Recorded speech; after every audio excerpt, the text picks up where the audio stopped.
Hi friends, ಹೇಗಿದ್ದೀರಾ? ಎಲ್ಲ ಚೆನ್ನಾಗಿದ್ದೀರಾ ಅಂತ ಅಂದ್ಕೊಳ್ತೀನಿ. ವರ್ಣಿಕಾ ಅಡುಗೆ ಮನೆಗೆ ಸ್ವಾಗತ. ಇವತ್ತಿನ ವಿಡಿಯೋದಲ್ಲಿ ಚೆನ್ನಾಗಿ ಹಣ್ಣಾಗಿರುವಂತಹ ಟೊಮೆಟೊನ ಬಳಸಿ ಸಖತ್ ಟೇಸ್ಟಿಯಾಗಿರುವಂತಹ ಒಂದು ರೆಸಿಪಿನ ಯಾವ ರೀತಿಯಾಗಿ ಮಾಡೋದು ಅಂತ ನೋಡೋಣ. ಒಂದು ಸರ್ತಿ ಈ ರೆಸಿಪಿನ ಮಾಡ್ಕೊಳ್ಳಿ, ಸಖತ್ ಟೇಸ್ಟಿಯಾಗಿರುತ್ತೆ ಅಂತಲೇ ಹೇಳ್ಬೋದು. ಅದರಲ್ಲೂ ಈ ಮಳೆಗೆ ರುಚಿ ರುಚಿಯಾಗಿ ಏನಾದರೂ ತಿನ್ನಬೇಕು ಅಂತ ಅನ್ನಿಸ್ದಾಗ ಈ ರೆಸಿಪಿನ ಮಾಡ್ಕೊಳ್ಳಿ, ಚೆನ್ನಾಗಿರುತ್ತೆ. ಇದನ್ನು ಮಾಡಲಿಕ್ಕೆ ಮೊದಲು ನಾನಿಲ್ಲಿ ಒಂದು ಪ್ಯಾನ್ಗೆ ಎಣ್ಣೆನ ಹಾಕ್ಕೊಳ್ತಾ ಇದ್ದೀನಿ. ಎಣ್ಣೆನ ಸ್ವಲ್ಪ ಜಾಸ್ತಿ ಅನ್ನೋಂಗೆ ಹಾಕ್ಕೊಳ್ಳಿ, ಯಾಕಂದರೆ ಇದು ಪೂರ್ತಿಯಾಗಿ ಎಣ್ಣೆಲೆ ಮಾಡ್ಕೊಳ್ಬೇಕು ನೋಡಿ. ಹಾಗಾಗಿ ಒಂದು 7-8 ಸ್ಪೂನ್ ಆಗುವಷ್ಟು ಎಣ್ಣೆನ ಹಾಕ್ಕೊಳ್ತಾ ಇದ್ದೀನಿ. ಎಣ್ಣೆನ ಸ್ವಲ್ಪ ಬಿಸಿ ಮಾಡ್ಕೊಳ್ಬೇಕು. ಎಣ್ಣೆ ಸ್ವಲ್ಪ ಬಿಸಿ ಆಗ್ತಿದ್ದಂಗೆ ಇವಾಗ ನಾನಿಲ್ಲಿ 5-6 ಆಗುವಷ್ಟು ಒಣಮೆಣಸಿಕಾಯಿನ ತಗೊಂಡಿದ್ದೀನಿ. ನಾನಿಲ್ಲಿ ಬ್ಯಾಡಗಿ ಮೆಣಸಿಕಾಯಿನ ತಗೊಂಡಿದ್ದೀನಿ. ಇದಕ್ಕೆ ಆದಷ್ಟು ಬ್ಯಾಡಗಿ ಮೆಣಸಿಕಾಯಿನ ತಗೊಳ್ಬೇಕು. ಗುಂಟೂರು ಮೆಣಸಿಕಾಯಿ ತಗೊಂಡ್ರೆ ಪೂರ್ತಿ ಖಾರ ಆಗಿಬಿಡುತ್ತೆ ನೋಡಿ. ಹಾಗಾಗಿ ಇವಾಗ ಉರಿನ ಪೂರ್ತಿಯಾಗಿ ಲೋ ಫ್ಲೇಮ್ನಲ್ಲೇ ಇಟ್ಟು ಮೆಣಸಿಕಾಯಿನ ಚೆನ್ನಾಗಿ ಹುರ್ಕೊಂಡು ತಗೊಳ್ಬೇಕು. ನಿಮಗೆ ಖಾರಕ್ಕೆ ಎಷ್ಟು ಖಾರ ಬೇಕೋ ಅಷ್ಟು ಮೆಣಸಿಕಾಯಿನ ನೀವಿಲ್ಲಿ ಹೆಚ್ಚು ಕಡಿಮೆ ಮಾಡ್ಕೊಳ್ಬೋದು. ನಾನಿಲ್ಲಿ 6 ಒಣಮೆಣಸಿಕಾಯಿನ ಹಾಕ್ಕೊಂಡಿದ್ದೀನಿ ನೋಡಿ. ಈ ರೀತಿಯಾಗಿ ಚೆನ್ನಾಗಿ ಫ್ರೈ ಆದಮೇಲೆ ಇದನ್ನು ನಾನಿವಾಗ ಇನ್ನೊಂದು ಪ್ಲೇಟಿಗೆ ಎತ್ತಿಟ್ಕೊಳ್ತಾ ಇದ್ದೀನಿ. ಇವಾಗ ನಾನಿಲ್ಲಿ ಅದೇ ಎಣ್ಣೆಗೆ ಬೆಳ್ಳುಳ್ಳಿನ ಹಾಕ್ಕೊಂಡು ಹುರ್ಕೊಳ್ತಾ ಇದ್ದೀನಿ. ದೊಡ್ಡ ಸೈಜಲ್ಲಿರುವಂತಹ 2 ಗೆಡ್ಡೆ ಆಗುವಷ್ಟು ಬೆಳ್ಳುಳ್ಳಿನ ಸಿಪ್ಪೆ ಸುಲಿದು ಈ ರೀತಿಯಾಗಿ ಫ್ರೈ ಮಾಡ್ಕೊಳ್ತಾ ಇದ್ದೀನಿ. ಇದು ಸ್ವಲ್ಪ ಕೆಂಪಾಗೋವರೆಗೂ ಫ್ರೈ ಮಾಡಿಕೊಂಡ್ರೆ ಸಾಕಾಗುತ್ತೆ. ಬೆಳ್ಳುಳ್ಳಿನ ಸಿಪ್ಪೆ ತೆಗೆದು ಜಜ್ಜೋದೇನು ಬೇಡ, ಹಾಗೆ ಇದನ್ನು ಫ್ರೈ ಮಾಡ್ಕೊಳ್ಳಿ, ಚೆನ್ನಾಗಿರುತ್ತೆ ನೋಡಿ. ಈ ರೀತಿಯಾಗಿ ಸ್ವಲ್ಪ ಕಲರ್ ಚೇಂಜ್ ಆಗೋವರೆಗೂ ಫ್ರೈ ಮಾಡ್ಕೊಂಡಿದ್ದಾದಮೇಲೆ ಇದನ್ನು ಸಹ ಇನ್ನೊಂದು ಪ್ಲೇಟಿಗೆ ಎತ್ತಿಟ್ಕೊಳ್ತಾ ಇದ್ದೀನಿ.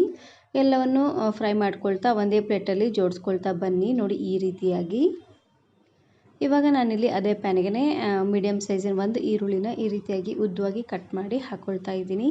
ಕೈಯಿಂದ ಈ ರೀತಿಯಾಗಿ ಕ್ರಷ್ ಮಾಡಿ ಹಾಕ್ಕೊಳ್ಳಿ. ಈ ರೀತಿಯಾಗಿ ಮಾಡೋದ್ರಿಂದ ಎಲ್ಲ ಈರುಳ್ಳಿನೂ ಬಿಡಿ ಬಿಡಿಯಾಗಿ ಆಗುತ್ತೆ. ಇವಾಗ ಈರುಳ್ಳಿನೂ ಅಷ್ಟೇ ಸ್ವಲ್ಪ ಕಲರ್ ಚೇಂಜ್ ಆಗೋವರೆಗೂ ಫ್ರೈ ಮಾಡಿಕೊಂಡ್ರೆ ಸಾಕಾಗುತ್ತೆ ನೋಡಿ. ಈ ರೀತಿಯಾಗಿ ಕಲರ್ ಚೇಂಜ್ ಆದಮೇಲೆ ಇವಾಗ ನಾನಿಲ್ಲಿ ಪ್ಲೇಟಿಗೆ ಎತ್ತಿಟ್ಕೊಳ್ತಾ ಇದ್ದೀನಿ.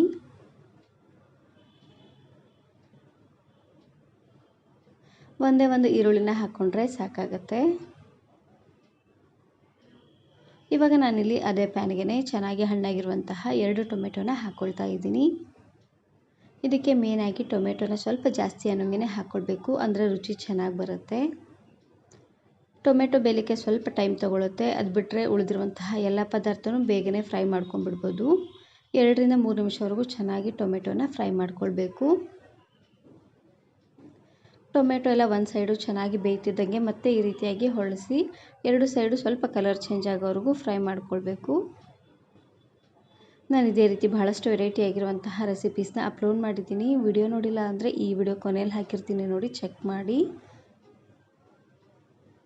ನೋಡಿ. 2 ಸೈಡು ಪದೇ ಪದೇ ಈ ರೀತಿಯಾಗಿ ಹೊಳಿಸ್ಕೊಳ್ತಾನೆ ಬೇಯಿಸ್ಕೊಂಡು ತಗೊಳ್ಬೇಕು. ಪೂರ್ತಿ ಹೈ ಫ್ಲೇಮ್ನಲ್ಲಿ ಇಟ್ಬಿಟ್ರೆ ಪೂರ್ತಿ ಕೆಂಪಾಗುತ್ತೆ, ಒಳಗಡೆ ಚೆನ್ನಾಗಿ ಬೆಂದಿರೋದಿಲ್ಲ. ಹಾಗಾಗಿ ಲೋ ಫ್ಲೇಮ್ನಲ್ಲೇ ಇಟ್ಟು ಫ್ರೈ ಮಾಡ್ಕೊಂಡು ತಗೊಳ್ಬೇಕು. ಟೊಮೆಟೊ ಸಿಪ್ಪಿ ಸ್ವಲ್ಪ ಸಪ್ರೇಟಾಗಿ ಬಿಡಿಸೋವರೆಗೂ ಫ್ರೈ ಮಾಡಿಕೊಂಡ್ರೆ ಸಾಕಾಗುತ್ತೆ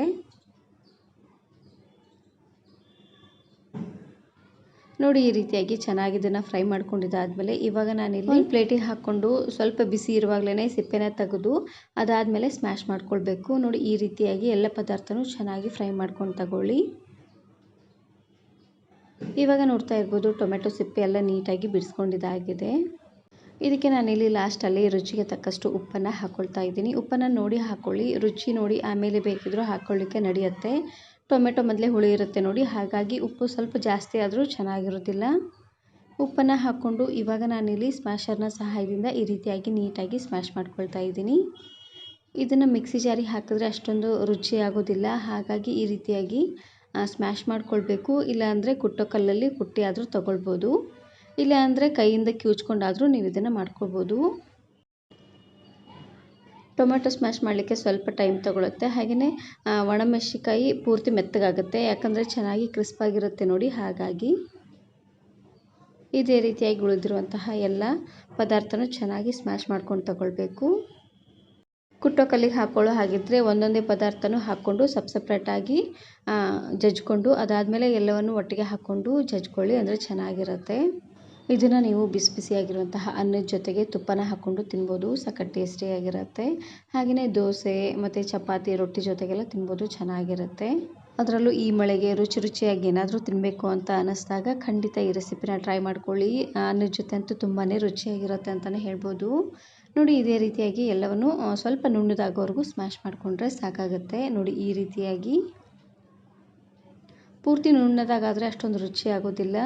ತಿನ್ನುವಾಗ ಸ್ವಲ್ಪ ಬಾಯಿಗೆ ಸಿಗಬೇಕು. ಈರುಳ್ಳಿ, ಟೊಮೆಟೊ ಹಾಗೆಯೇ ಬೆಳ್ಳುಳ್ಳಿ ಎಲ್ಲ ಅಂದ್ರೇ ರುಚಿಯಾಗಿ ಬರೋದು.